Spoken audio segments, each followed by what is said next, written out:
Selamat malam, Bapak, Ibu, dan teman-teman semua. Salam sejahtera bagi kita semua. Semoga kita senantiasa sehat di dalam kondisi pandemi ini. Perkenalkan, nama saya Bagas dari KKN PPM UGM Desa Bendosari dan Pulerejo. Saat ini saya akan mempresentasikan mengenai administrasi data kependudukan menggunakan sistem informasi desa atau SID.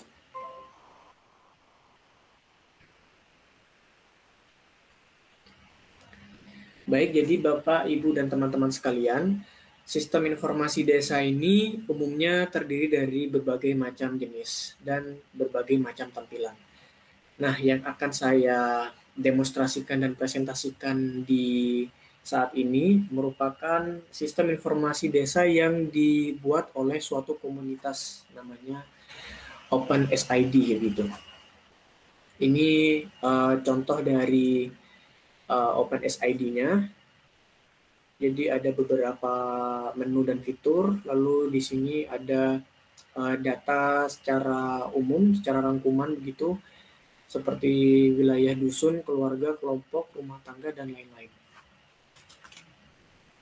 Begitu.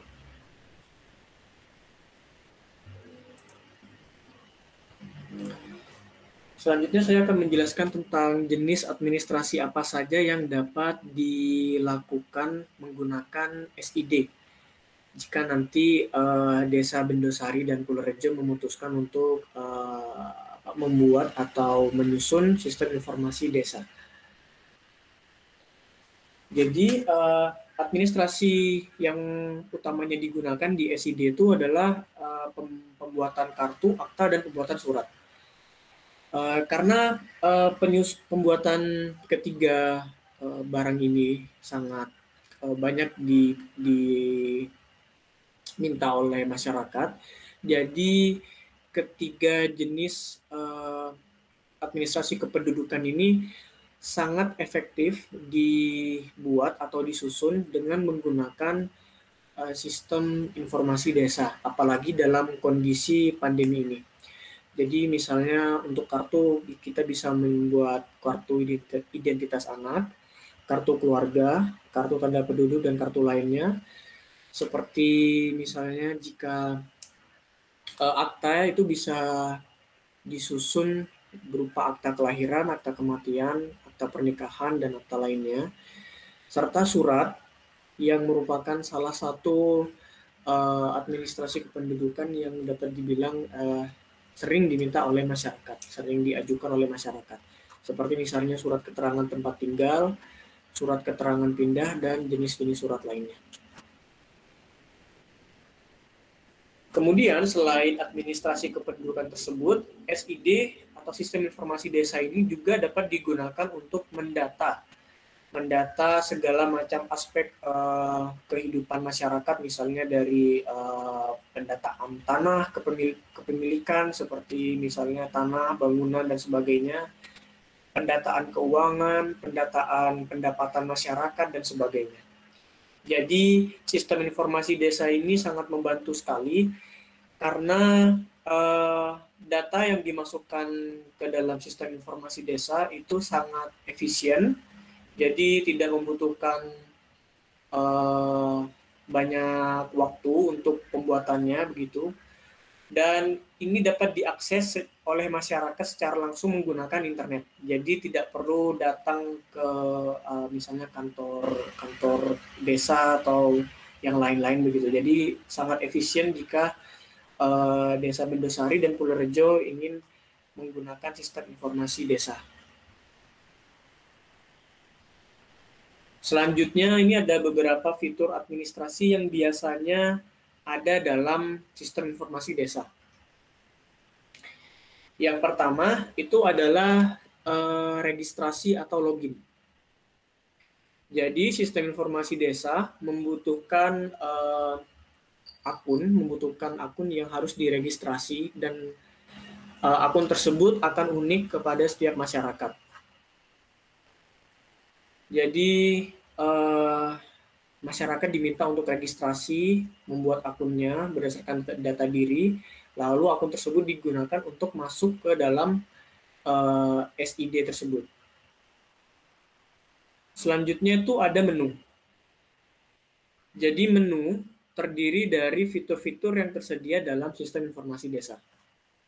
Jadi Bapak Ibu sekalian, jika nanti membuka sistem informasi desa dan ketika masuk dan melihat banyak sekali tombol yang yang ada dalam sistem informasi desa, itu jangan bingung terlebih dahulu. Sistem informasi desa ini hanya dibagi menjadi dua secara umum, yaitu adalah menu ini yang pertama, dan yang kedua ini ada tempat pengisian. Jadi cuma ada dua hal itu. Menu ini digunakan untuk memilih fitur yang ada dalam sistem informasi desa. Jadi misalnya jika Bapak Ibu sekalian ingin mendata kartu keluarga. Nah, jadi untuk menggunakan fitur pendataan kartu keluarga, Bapak Ibu sekalian dapat mengklik fitur tersebut di opsi menu, pilihan menu tersebut, begitu. Nah, nanti ketika sudah diklik fitur sistem informasi desanya, misalnya kartu keluarga tadi, nanti Bapak Ibu sekalian dapat langsung menambahkan misalnya satu kartu keluarga. Nah, nanti akan ada tempat pengisian apa saja yang harus diisi, misalnya seperti nama lengkap, nomor KTP, dan sebagainya. Nah, itu diisi di tempat pengisian. Begitu.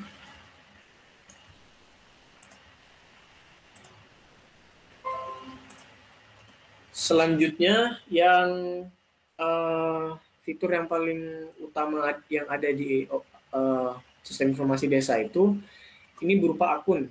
Nah, tadi akun itu adalah profil data diri yang dibuat untuk masuk ke dalam SID.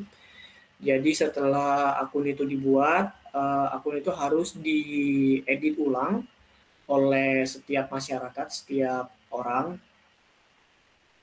Jadi diisi data dirinya dan sebagainya agar nanti dapat langsung membantu dalam proses pembuatan administrasi desa tadi, gitu.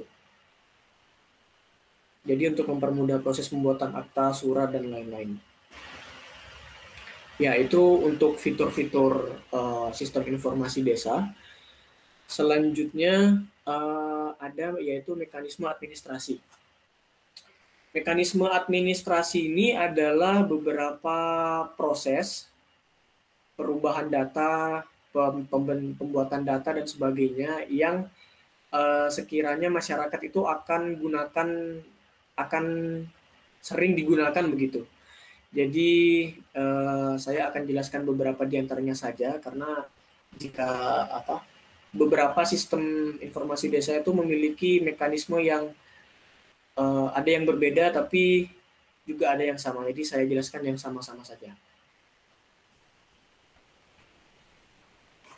Nah, yang pertama itu adalah pembuatan data. Pembuatan data ini umumnya itu memiliki beberapa mekanisme, yaitu simpan dan batal, pembatalan pembuatan data. Jadi simpan ini digunakan untuk menyimpan data yang sudah dibuat. Jadi jika nanti misalnya Bapak Ibu sekalian membuat data, misalnya data kartu keluarga, dan ternyata ada yang tidak sesuai, jadi ingin dibatalkan. Nah, ini salah, maaf.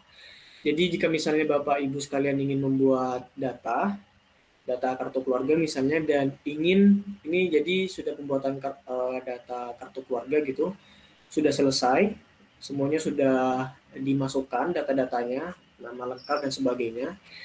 Nah, Bapak Ibu sekalian harus mengklik tombol simpan agar data yang sudah dibuat tersebut dapat disimpan oleh sistem informasi desa dan nantinya dapat sudah ada sudah terbentuk datanya di sistem begitu. Karena jika tidak diklik tombol simpan, nanti datanya tidak akan tersimpan dan Bapak Ibu sekalian harus mengulang lagi dari awal. Begitu. Jadi tombol simpan ini umumnya ya bertuliskan simpan atau save atau selesai. dan umumnya itu memiliki simbol seperti floppy disk jika Bapak Ibu sekalian mengenal floppy disk begitu ya. Jadi tapi secara umum biasanya ada tulisan simpan. Itu lebih gampangnya begitu. Dan selain tombol simpan, biasanya ada tombol batal. Jadi tombol batal ini digunakan untuk membatalkan pembuatan atau perubahan data atau edit data begitu. Jadi nanti ketika misalnya Bapak Ibu sekalian membuat data dan dirasa data itu tidak sesuai, tidak jadi membuat atau ya dan yang sejenisnya, itu bisa menggunakan tombol batal atau cancel ini. Nah, umumnya tombol ini memiliki simbol silang, biasanya berwarna merah. Nah, nanti jika sudah pembuatan data itu dibatalkan, data itu harus dibuat ulang oleh Bapak Ibu sekalian jika ingin membuat data itu lagi begitu. Jadi jika misalnya menyusun kartu keluarga terus ternyata tidak jadi karena file yang dibutuhkan itu belum lengkap, Bapak Ibu sekalian bisa membatalkan pembuatan datanya, tinggal klik batal. Lalu nanti jika sudah file berkas-berkasnya sudah lengkap, Bapak Ibu sekalian bisa membuatnya lagi dan nanti ketika sudah sesuai semua, berkas-berkasnya sudah lengkap, sudah diunggah semua, baru nanti Bapak Ibu sekalian bisa mengklik tombol simpan. Jadi dua tombol ini merupakan tombol yang umumnya ada dalam pembuatan data, begitu.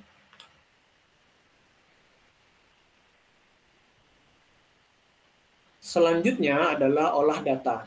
Nah, jadi misalnya seperti tadi Bapak Ibu sekalian sudah menyusun kartu keluarga, lalu dari kartu keluarga tersebut ada yang salah atau misalnya wah ini berkasnya saya salah upload berkas gitu. Nah itu tidak harus menghapus, tapi bisa Bapak Ibu sekalian menggunakan fitur ubah atau edit. Nah jadi fitur ini itu nanti akan mengubah data yang sudah Bapak atau Ibu sekalian yang sudah dibuat begitu. Umumnya memiliki simbol pensil. Nah nanti ketika misalnya memang banyak yang salah gitu atau apa namanya ya memang salah memasukkan data, nanti Bapak Ibu sekalian bisa menghapus data yang ada menggunakan tombol hapus atau delete.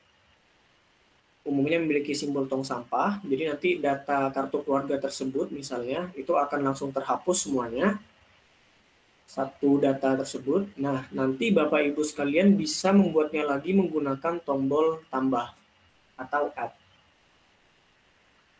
Nah, tombol ini digunakan untuk menambahkan data baru yang belum Bapak atau Ibu sekalian buat, gitu. Umumnya memiliki simbol positif. Nah, tiga tombol ini digunakan untuk mengolah data yang ada di sistem informasi desa. Kurang lebih begitu. Selanjutnya ada olah berkas. Jadi olah berkas ini seperti yang Bapak atau Ibu sekalian tahu, beberapa administrasi kependudukan membutuhkan berkas-berkas yang harus dipenuhi, yang harus dilengkapi sebelum pembuatan administrasi tersebut dilakukan begitu. Misalnya ketika membuat KTP membutuhkan file ini, file itu dan sebagainya. Nah itu nanti harus dimasukkan ke dalam administrasi kependudukan begitu. Nah, proses input, proses masuknya pengunggahan berkas tersebut itu menggunakan tombol upload atau unggah. Nah, jadi tombol ini digunakan untuk mengunggah berkas yang diperlukan. Jadi seluruh berkas yang diperlukan untuk keperluan administrasi tersebut harus lengkap dan harus diunggah menggunakan tombol tersebut. Nah, umumnya sistem informasi desa itu memiliki keterbatasan ukuran berkas. Jadi nanti ketika misalnya ada batas ukuran misalnya file PDF, begitu maksimal ukuran 5 MB, maka file tersebut harus lebih kecil dari 5 MB. Karena jika lebih besar, file tersebut tidak dapat diunggah. Begitu. Dan umumnya file-file yang diterima di sistem informasi desa itu adalah file PDF. Ini jadi file-file misalnya dokumen-dokumen begitu, atau file gambar seperti PNG, image, dan IMEG. Jadi umumnya seperti apa, ekstensi filenya seperti itu. Dan tombol ini biasanya memiliki simbol panah ke atas. Dan biasanya ada tulisannya tetap gitu. Nah, nanti ketika misalnya seperti pembuatan surat dan sebagainya, Bapak Ibu sekalian sudah melakukan pengajuan pembuatan surat dengan dokumen-dokumen yang sudah lengkap, sudah diunggah, nanti diproses oleh desa, dan ternyata suratnya sudah selesai diproses, sudah disusun suratnya, nanti Bapak Ibu sekalian bisa mengunduh surat yang sudah jadi tersebut. Nah, proses pengunduhannya ini menggunakan tombol yang umumnya itu memiliki simbol panah ke bawah. Nah, atau jika misalnya Bapak Ibu sekalian ingin langsung mencetak surat tersebut, Bapak Ibu sekalian bisa menggunakan tombol cetak atau print.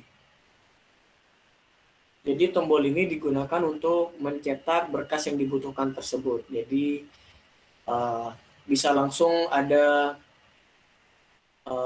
bukti fisiknya begitu. Nah, simbol cetak atau tombol cetak atau print ini umumnya memiliki simbol printer atau mesin cetak. Begitu. Oke, karena presentasinya sudah selesai sampai di sini, saya akan mendemokan beberapa fitur-fitur di sistem informasi desa yang jenisnya OpenSID. Sebentar.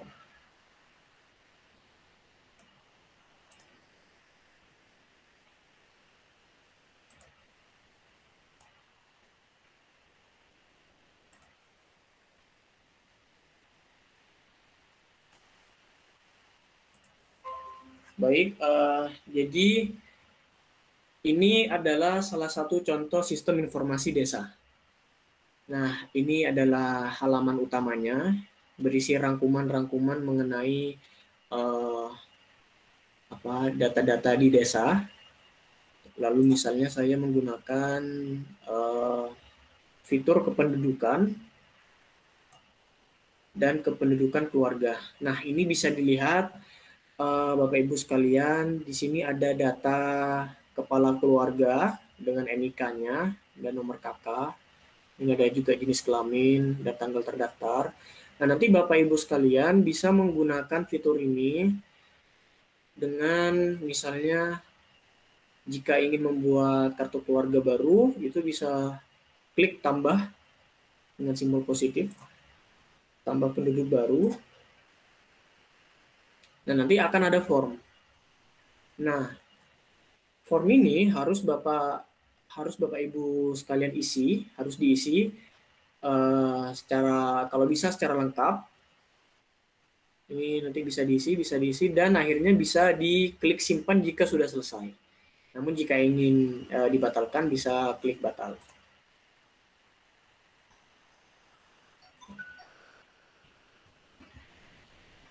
Oke, itu untuk yang data keluarga, lalu ada rumah tangga misalnya, dan beberapa fitur-fitur lainnya. Di sini juga ada data statistik kependudukan, misalnya seperti data kependudukan menurut pendidikan dalam kartu keluarga. Jadi di sini ada data-datanya, jumlah totalnya, begitu. Nah, seluruh fitur ini nanti akan sangat membantu desa, karena kebanyakan data-data masyarakat itu ada misalnya yang hilang atau kesingsal, lupa ditaruh di mana dan sebagainya. Nah, data-data tersebut itu tidak akan seperti itu jika misalnya desa itu menggunakan sistem informasi desa. Karena sekarang juga masyarakat itu sudah banyak terhubung dengan internet, sudah dapat menggunakan internet, sudah familiar dengan internet. Harusnya juga dapat dilakukan sosialisasi yang lebih dekat mengenai sistem informasi desa dan sepertinya dapat diterima oleh masyarakat dengan baik begitu untuk zaman sekarang dan ke depannya.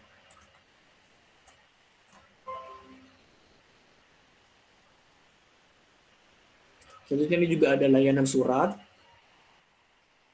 Nah, ini ada surat keterangan pengantar, keterangan penduduk, dan sebagainya. Nah, jadi ini akan sangat memudahkan aparatur desa nanti jika ingin membuat suatu surat kepada masyarakat. Jadi di sini ada fitur unduh surat sama unggah surat. Nanti ketika surat itu sudah jadi itu bisa diunduh. Begitu. Selain layanan surat ini juga ada misalnya pertanahan. Jadi ada data pertanahan, ini adalah beberapa contohnya. Lalu ada siaga COVID mungkin. Nah, jadi misalnya ada dalam pandemi ini ada warga yang misalnya positif COVID-19 itu bisa didata juga di sini. Jadi nanti pengolahannya itu bisa lebih mudah begitu. Ya, kurang lebih ini adalah presentasi dan demonstrasi sistem informasi desa. Mungkin dari Bapak Ibu sekalian atau teman-teman ada pertanyaan mengenai sistem informasi desa, silahkan, monggo bisa ditanyakan kepada saya.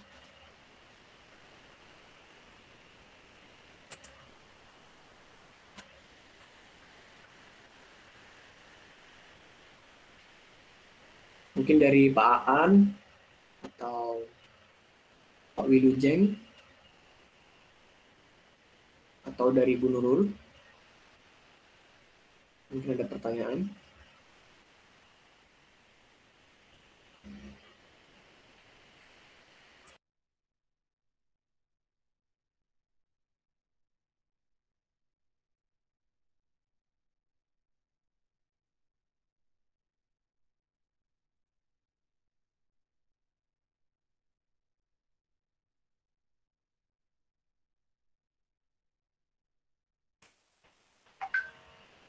Dari teman-teman mungkin ada pertanyaan?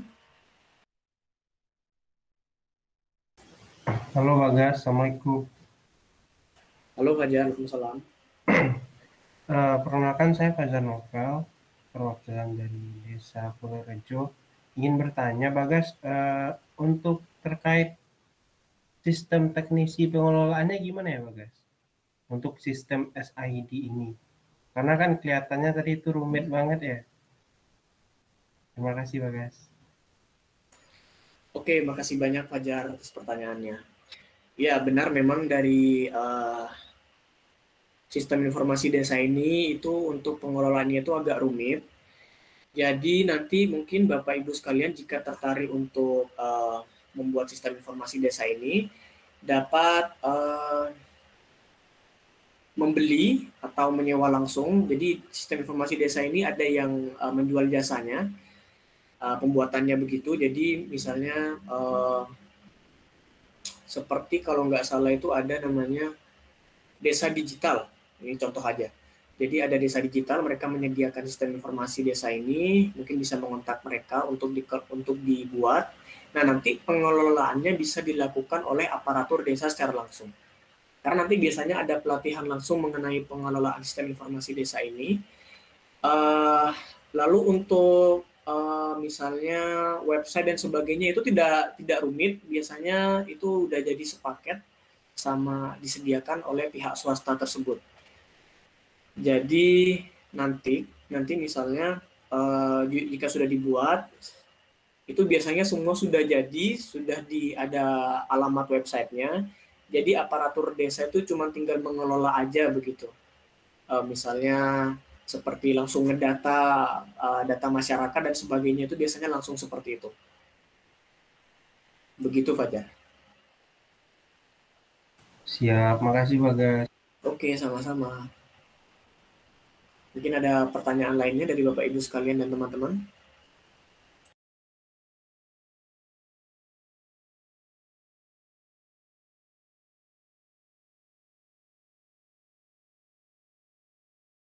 Oh iya, Bagas, saya Fajar Nova izin bertanya lagi. Tadi kan ada pihak swasta ya. Nah, itu apakah nanti untuk list apa perusahaan terpercayanya atau apa sih namanya lembaga kerjasama yang terpercaya itu ada listnya nanti nggak Bagas? Untuk dilampirkan kontak yang bisa dihubungi. Ya, nanti saya akan berikan beberapa list penyedia jasa sistem informasi desa. Mungkin bisa dapat memudahkan Bapak Ibu sekalian dalam membuat sistem informasi desa. Begitu. Siap. Oke, makasih Fajar. Ada pertanyaan yang lain mungkin dari Bapak Ibu sekalian dan teman-teman?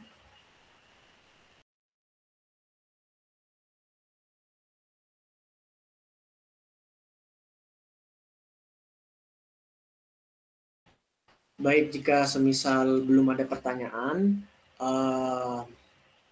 nanti pertanyaan bisa diajukan melalui WhatsApp. Nanti diusahakan dari KKN PPM Desa Bendusari dan Pulau ini akan dijawab begitu jika masih ada pertanyaan.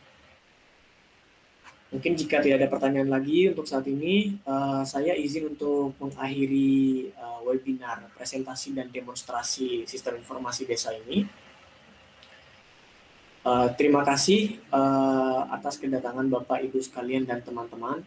Semoga webinar presentasi dan demonstrasi ini sangat bermanfaat bagi masyarakat dan terutama Desa Bendusari dan Purworejo. Saya mohon akhiri. Selamat malam. Terima kasih atas kedatangannya.